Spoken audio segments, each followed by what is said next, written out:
Welcome to a very special episode of Players You Forgot Played for Another Team, a series you may have seen over in my shorts feed in which I take a player who was well known for playing for one team and put your knowledge to the test to see if you know what other teams that player suited up for in his career. What makes today's episode so special is that it's all based around the new popular online game Immaculate Grid, powered by the fine folks over at Sports Reference, the home of stats databases such as Pro Football Reference, Baseball Reference, StatHead, and more. In Immaculate Grid, you are challenged to think of players throughout the entire history of the NFL who have played for both overlapping teams on the grid. The more rare of a player you can think of, the more points you are awarded. If that doesn't make sense, don't worry, you'll catch on pretty quick when you watch me play. It's a super simple concept, but it's a lot of fun to put your football knowledge to the test. It's literally like watching one of my videos, but in game form. So as I'm going through this video, I'll be showing you the players that I used to complete the grid, and since it's still a football ancestry video, I'll also be providing each player a brief synopsis of every team they've played for in their career. So I invite you to play along with me, and let me know in the comments which players you would have used to complete the grid. Alright, enough rambling, let's get this thing started. The teams on today's edition of Immaculate Grid are the Jets, Seahawks, and Chiefs, as well as the Rams, Giants, and Ravens. Given those, the first player who jumped to my mind immediately played for both the Rams and Chiefs, and that was wide receiver Sammy Watkins. Watkins started his career as a first-round draft pick of the Buffalo Bills. However, his career got off to a slow start, and he was eventually traded to the Rams in 2017.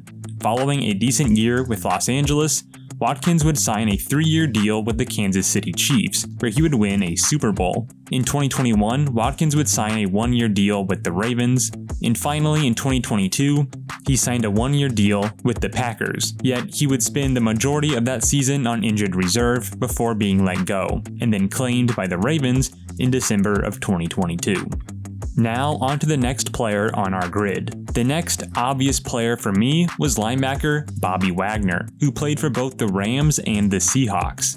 He was also a very popular choice, being selected by 84% of people. Bobby Wagner's career history was much easier to track than Sammy Watkins. Wagner was drafted by the Seahawks in 2012, where he would play for an entire decade, winning 1 Super Bowl. Wagner would be released following the 2021 season at 31 years old. The Rams would sign him to a 5-year contract, however, he would only play 1 year on the deal before both sides decided to mutually part ways. Wagner would return to the Seahawks on a 1-year deal in 2023.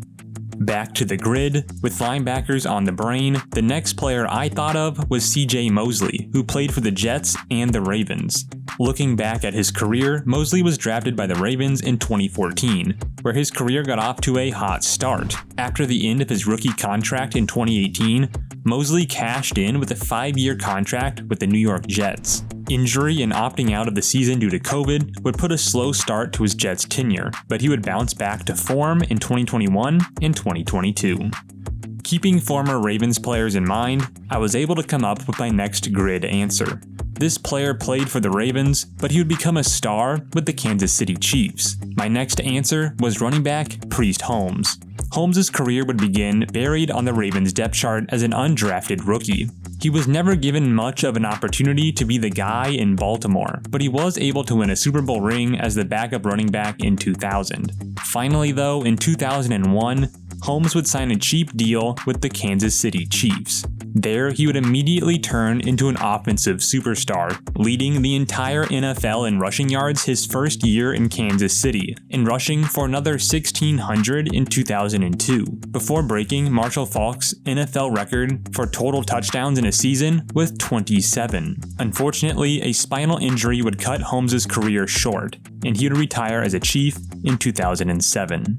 Now, to be completely transparent with everybody watching, This next answer on the grid, I had to phone a friend. I had my last spot in the Chiefs row, and I needed a player who had also played for the Giants. The obvious modern answer was receiver Kadarius Tony, but I wanted a more rare answer. So I called up my brother, who is a massive Kansas City Chiefs fan, and he delivered me on a silver platter linebacker Reggie Ragland.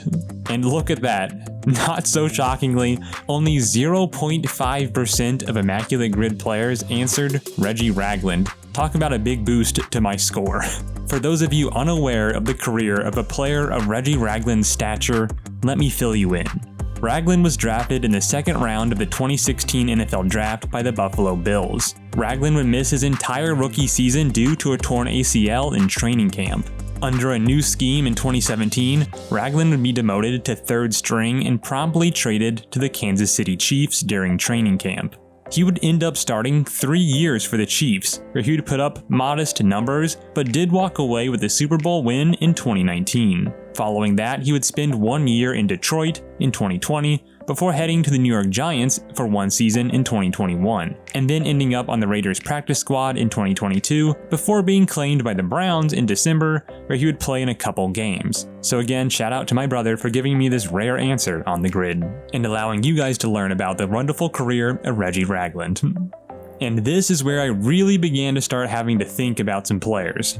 My next answer is going way back to the great Joe Namath, who filled in my spot as a Jets and Rams player. Of course, Broadway Joe is famous for his 12 years spent with the New York Jets and winning Super Bowl III, where he had famously told the media before the game that he guaranteed a win, before going on to massively upset the NFL's Baltimore Colts. Either way, as great as Namath was to start his Jets career, injuries would begin to pile up and eventually lead to his departure in 1977. He would then sign with the Los Angeles Rams, where he would only start 4 games before being benched.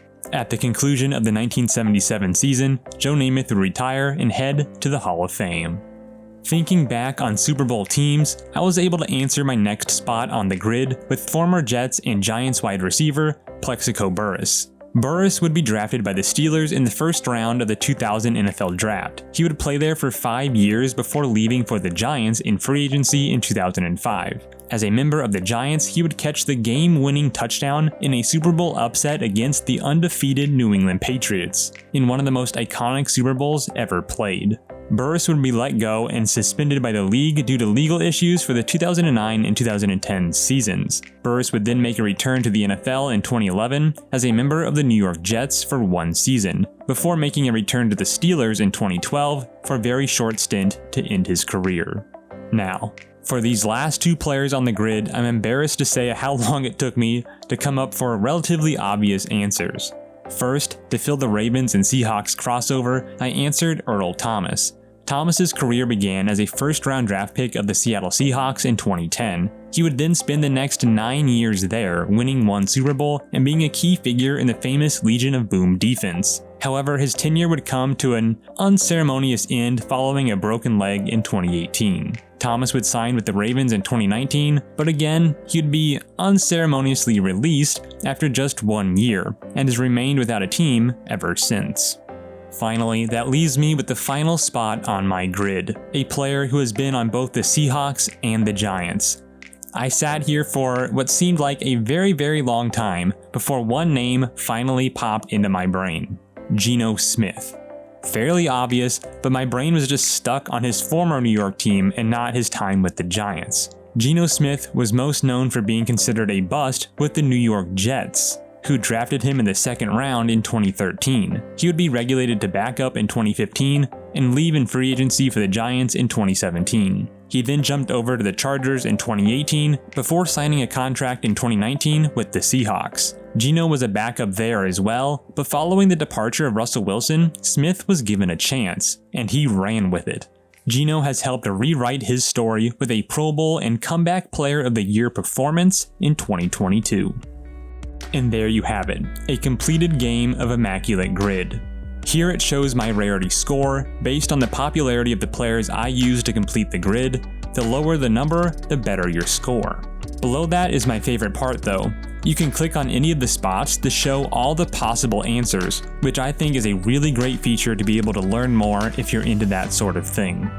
And then below that, you can also see the most popular answers for each spot, which is also fun to see how that compares to your answers.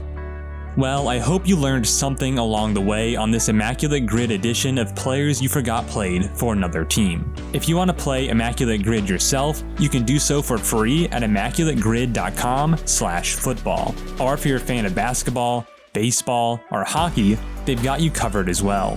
New grids are published at 9 a.m. every morning, so be sure to check it out. And if you're particularly proud of your grid, you can easily share your scores on Twitter with a click of a button. I'd love to see your results. Thank you guys for watching, and if you'd like to see more content like this, please give this video a like. And be sure to hit subscribe to stay notified of future uploads and join this ever-growing community of football nerds. Thank you guys so much for watching, and I'll see you in the next one.